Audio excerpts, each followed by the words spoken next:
I'm Paul Carey-Jones. Welcome to Ranitidine and Tonic. And while the furore over UK artists working in the European Union continues to simmer and boil, a tricky aspect of working out what's going on is that it's almost impossible to find any concrete examples.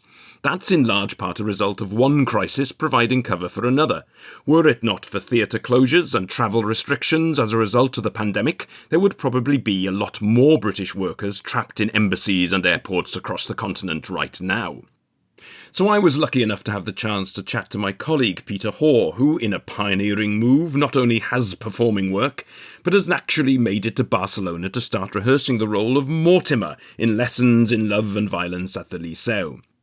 I asked Peter to give us an insight into the paperwork he's had to complete to get out to Catalonia, and with his kind permission, I present it here as a case study. Please note that this is an account of one artist's experience and should not be taken as formal advice, nor a reliable guide to what anyone else might need. As always, the responsibility for making sure all official requirements are understood and met ultimately rests with the individual fulfilling the contract. So having said that, here we go with our Brexit case study. Peter Hoare is an English tenor with a well-established freelance international operatic career stretching back over 25 years. In January 2021, he was booked at 3 weeks' notice to perform the role of Mortimer in Sir George Benjamin's opera Lessons in Love and Violence at the Liceu Theatre in Barcelona in February and March 2021, replacing a colleague from the USA. Some background notes on Peter's recent experiences. A full diary of work for 2020 and 21 was cancelled because of the coronavirus pandemic. Most cancellations came at short notice and without financial compensation as a result of the broad application, rightly or wrongly, of force majeure contract clauses.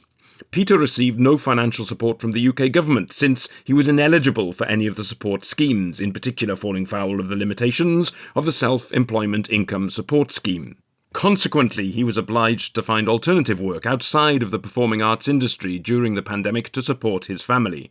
He currently has further performing work lined up during 2021, all in the EU, much of it replacing cancelled work in the UK. Here's a list of the additional post-Brexit paperwork Peter has had to complete prior to his arrival in Barcelona for the start of rehearsals. Number 1, an official application form for a work visa applied for at the Spanish Embassy in London. This required the surrendering of his UK passport for an unspecified period. The cost, £150 plus travel.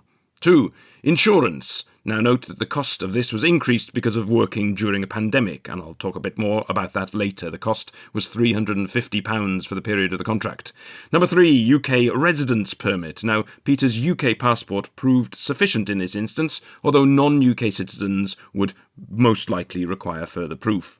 Number 4, a Spanish health statement, which is a lengthy form completed online. Number 5, a no objection letter from the applicant's accountant with proof of payment of last year's taxes. Number 6, contract with the theatre. Number 7, an employer's invitation from the theatre. Number 8, proof of his apartment booking. And number 9, round-trip travel booking. Finally, number 10, proof of sufficient financial guarantees, some up-to-date original bank statements for the last 3 months, certified by the bank. Online statements are not accepted, showing sufficient funds to cover living expenses for the duration of the contract period. There was also some extra paperwork to do because of the pandemic. Although we're attempting in this report to focus solely on the post-Brexit aspects of travelling to work, here are the details for reference. Proof of permission to travel, a recent negative COVID test obtained privately at a cost of £99, and valid travel and work insurance. As mentioned previously, this was an additional cost of £350, since regular insurance policies do not cover travel in time of plague. In fact, the technical description for this is battlefield insurance. Now, the first point to note is that this is now a complex process, and there are potential glitches at every stage. For example, when Peter went to his branch of HSBC to request his certified bank statements, he was told that this was a service which was discontinued by the bank several years ago. In Peter's case, he managed to get his application accepted despite not having the required certification, but that's no guarantee of similar success for other applicants, and an issue with any aspect of the process risks invalidating the whole application. If those issues prove to cause frequent problems for British artists travelling to work abroad, it risks not only costing those individual artists work, but for the industry overall it may well lead to a reluctance from European theatres to employ British artists, not being sure whether or not they'll ultimately be able to fulfil the contract. The process also takes time in setting up and travelling to an appointment at the Spanish Embassy in London. Reportedly, the service is also available at offices in Manchester and Edinburgh. Applying for and gathering all the necessary information and evidence, and crucially, waiting for the applicant's passport to be returned. This causes particular problems in the course of a busy career, where several international contracts may be in the pipeline at any given moment. Only being able to process one of them at a time is a major hindrance to pursuing that career, even in the absence of any glitches. The UK's recent restriction of issuing second passports to British citizens working internationally makes this even more challenging. For Peter, the process took at least a couple of weeks, and when international travel returns to nearer its normal levels, that will surely increase. 3 weeks' notice is probably the minimum via conventional means, which raises serious questions over the viability of short-notice jump-in contracts, for example, for British singers. At the risk of stating the obvious, the fact that Peter now has a valid work visa for Spain will be of no use to him when it comes to his forthcoming contracts in Germany and France. As a third country citizen, he'll be back to square one with the processes there, which are different for each individual EU member state. For comparison, pre-Brexit, the only paperwork necessary would have been a valid passport for establishing British citizenship, and an A1 form for avoiding having to make social security payments twice. Both of these are still necessary post-Brexit, in addition to the new requirements listed above.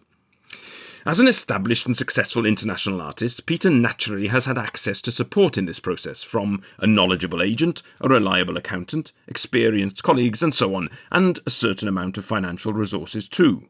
And as a London resident, the Spanish Embassy is a short trip from home. For younger artists just starting out on a career, none of these would necessarily be the case, and consequently, as with so many aspects of Brexit, it hits the youngest harder than anyone else.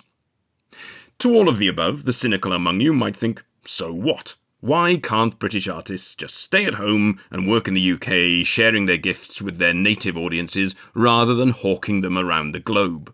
Well, for one thing, British artists working abroad is a good thing for the British economy. In Peter's case, his work in the UK was cancelled, and so if he weren't working abroad, he wouldn't be working at all. But even without the extraordinary circumstances of the pandemic, there are more British singers than there is work at home, and short of a miraculous change of heart when it comes to British investment in the arts, that's unlikely to change any time soon. We're a net exporter of talent, and that brings money into the UK economy in terms of tax and expenditure at home, not to mention maintaining and developing our influence on the world stage. Global Britain, as the government is fond of labelling it. Furthermore, for British singers, easy access to a wider global market has allowed them to specialise their careers to a far greater extent than had they remained working solely in the UK. Peter's reputation as a specialist in contemporary English language opera no doubt gave him a significant edge when it came to securing the role of Mortimer in the original production, and consequently this latest contract too. Likewise, Britain's current crop of top-level Wagnerian singers could surely never have reached their level of expertise solely working in the UK, where performances of their niche repertoire are few and far between. Think of Catherine Foster, James Rutherford, Ian Patterson, to name but 3 singers who are heard far more often on European stages than at home. Not that they're not adept at other repertoire too, but the ability to travel far and wide has allowed them to focus on their strongest suits, and consequently Britain's global reputation for producing high-quality singing to continue to flourish. So, what can be done to help? The complexity of the process being the very issue here, simple solutions are not readily apparent. Even were it possible to resurrect the Brexit negotiating process, for instance, it remains unclear that either of the reported proposals would solve any or all of these problems at a stroke. But streamlining any part of this process would be a step in the right direction. Every barnacle you remove from a ship's hull will help it glide through the water more swiftly. For starters, the UK government could very easily revise its reluctance to allow second passports to be issued to frequent travellers. Passport fees being what they are, this would instantly raise more revenue for the Treasury. It's a move which can be made unilaterally, and there's no obvious downside, assuming that any Home Office security concerns can be assuaged. The prospect of British citizens having their only passport at the mercy of foreign visa processes for weeks and months every year is hardly consistent with the concept of taking back control. It should be a no-brainer. As we move forward, the disproportionate impact of every aspect of Brexit on the younger generation surely has to be addressed too. Support, advice and access to finance are all career boosters which the government could readily provide. It was good to see the principal of the Royal Conservatoire of Scotland proposing the creation of a new Erasmus-style programme for his students. And if we're being asked to accept Brexit as a grown-up positive concept, then at the very least every step we take should be towards the increase of opportunities for young British citizens to train and work worldwide. Ultimately, you have to take your hat off to Peter and his colleagues for having stridden forth manfully toward this newly unknown region, like a latter-day Neil Armstrong or Captain Scott, hopefully with results more along the lines of the former. Not only will his work at the Liceu further his career and support his family, but even more importantly, it will allow audiences in Barcelona to experience a world-class contemporary British opera, showcasing the very best of British culture on an international stage. If the government is truly serious about the idea of global Britain, it needs to do everything in its power to support those who are out there right now building it. Thank you for tuning in. Please bear in mind this report is intended as an anecdotal account and should not be relied upon wholly or in part as a guide to any application process. The responsibility for understanding and fulfilling any contractual and/or official requirements remains solely and entirely that of the contracted artist.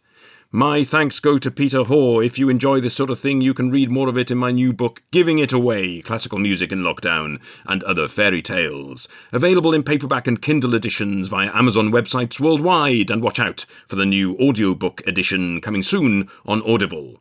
For more details and the latest news on all of this, visit my website at www.paulcareyjones.net. And please don't forget to like and subscribe to this channel.